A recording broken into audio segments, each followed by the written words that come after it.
My name is Miles Sabjak and I'm a professional photographer.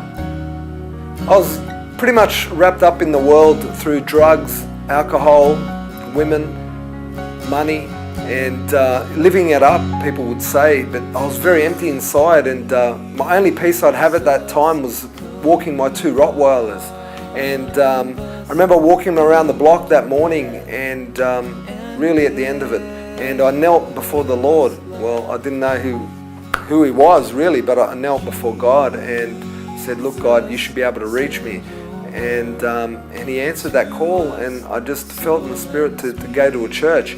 And there was one on the Northern Road. I didn't know what denomination it was. I walked in there, and the rest is history. Tears got down. I gave my heart and life to Jesus Christ. After that, I studied the Bible very heavily, hours and hours a day.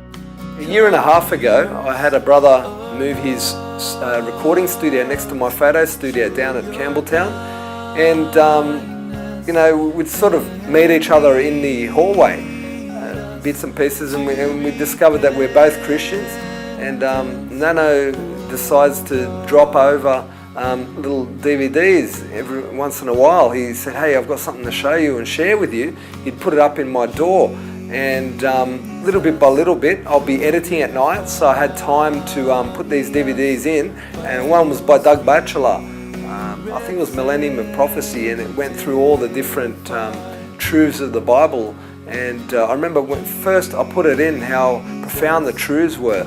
It's something that I didn't discover in my Pentecostal walk before, and just a love and a passion for the Bible. So, and then the Sabbath came after all the other truths, and just one after the other, but the Sabbath was the most profound. 90% of my business at that time was wedding photography, and that was on the Sabbath, on a Saturday. And so I had to make some decisions, and the decision was made when we took a family holiday to Perth, and I studied out the truths, and without a shadow of a doubt, it was a Sabbath, and I had a choice. Do I keep it holy or not? And we decided as a family to keep it holy, and now we've got the blessings thereof. Look, I think in this day and age that we live, it's such a media-saturated generation. Everyone's busy. So when you talk to someone, it's so hard to go into certain areas and doctrines and things that can help someone to go, hey, I've got one on health, or if someone's got a need in any other area, there's a DVD to suit most people. You can personally hand them out, and also a letterbox drop has been quite an important part as well. There's people out there that they'll find the time, they'll put it in there. It's not every day you get a DVD in the mail, and so I think it's very important. There's people out there that are thirsty to know the truth, people in other churches that aren't being fed by their local church, and also people who have never heard the gospel correctly. And I think the DVD ministry is the best way to preach that message, and everyone can become a preacher through this ministry.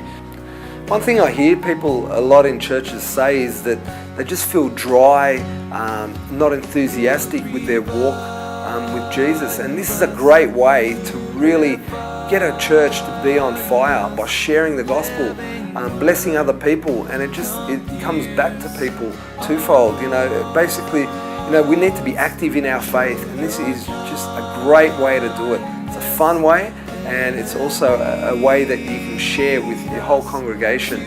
So I'd recommend it to any church to come alive, is to put a DVD ministry in place and watch the church grow inside and also multiply from the people coming from the outside in.